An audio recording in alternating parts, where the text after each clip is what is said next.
Good evening, everyone. I'm Carmine Gemei. Another big day in the Wyoming sports world. Day 2 of 3 of state track and field and state soccer.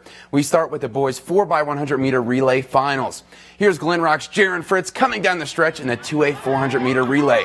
He lets out a state champion yell, winning the title with 3 members of the Herders football backfield, Peyton Steinmetz and Tucker Bopp and Ian Arnold, a.k.a. Thunder and Lightning. In 4A, it's Dante Wilson crossing the finish line to win the state title for the hometown Kelly Walsh Trojans. And you think he's hyped up to reach the season's goal? In 42.82 seconds, Dante wins it for the Trojans, along with long jump state champ Emery Usuk, Darius Wiggins, and Tyler Whitley. Felt amazing. That's something we've been working for all season. And when we came in, we were seated in that second. We were like, we got some competition. We got to work for it. And sometimes our handoffs get a little bad, but it was something amazing to feel. So we've seen the track, now to the field. Let's start with the 3A girls shot put. It was a couple of the best hoopers in the state battling for this state championship. Makes sense, the shot is kind of like a heavy little basketball. Here's lineman senior McKinley Bradshaw. She's going to play basketball for the Cowgirls next season. McKinley finishes second with a throw of 39 feet 8 inches, and she had to leave early for the high jump, which she won. But back to the shot put and another superstar, 6'4" sophomore Allison Fertig from Douglas. She just helped Douglas win back-to-back state basketball championships.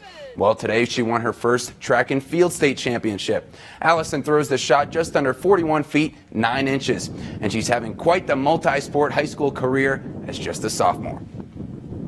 It just feels good to have like the work pay off, and I worked all season. All I can do is like maybe place higher in discus, and not probably a state title, but I can try. And it's been pretty good. I can't, there's no words to explain it. From athletes throwing objects through the air to athletes flying through the air themselves. We saw a great battle and great sportsmanship in the 3A boys high jump. Here's senior Tice Dahlberg from Buffalo on his first attempt at clearing 6'4", and he soars over the bar. Then afterwards, check out Tice and his coach with a big Buffalo Bison bear hug. Then Torrington's Brian Lemon on his final attempt to get 6'4", and the star running back gets high up there. He stays alive in the state competition, and his cowboy buddies looking on love that one. Lots of hooting and hollering in the crowd. Then look at those two high-fiving afterwards. Great sportsmanship right there.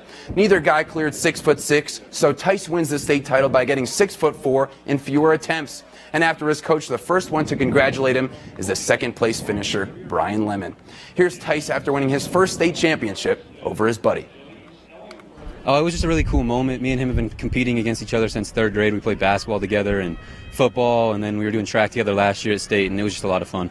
That was just a lot of cool things to me, to have a bunch of friends showing support even though they may not have won, but it just meant a lot to me that they were able to stand there and cheer me on still.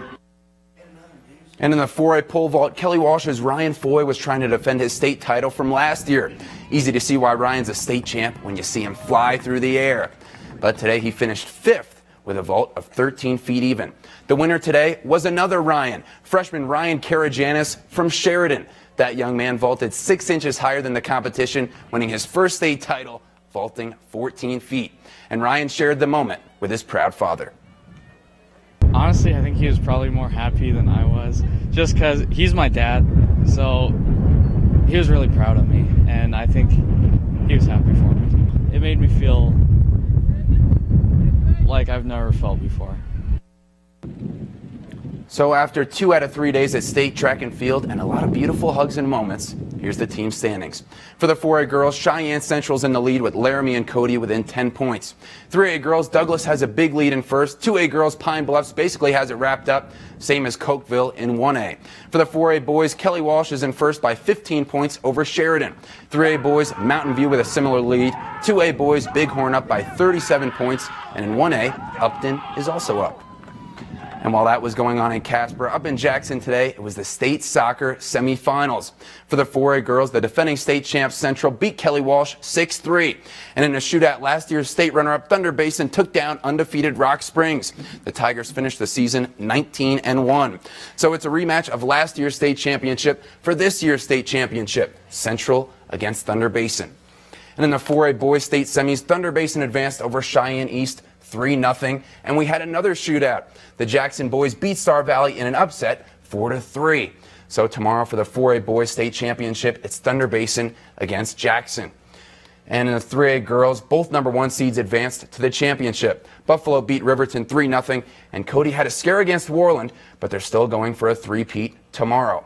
For the 3A boys, no upsets there. Powell beat Riverton 1-0, and Worland with the big 4-0 win over Buffalo. Worland's trying to repeat as state champions with Powell the only team in their way. Right now, the Warriors are 17-0 on the season. And guys, we got to pray to Eric Dean and Ryan Gold that the Thunder and Lightning holds off for tomorrow, final day of state track. As good as gold. That's right, the gold standard. Gold standard. Ryan has a lot of pressure on him over there. Yeah, I like that too. Oh, dang, that was smooth. The gold standard weather forecast. All right, we'll be right back after the break.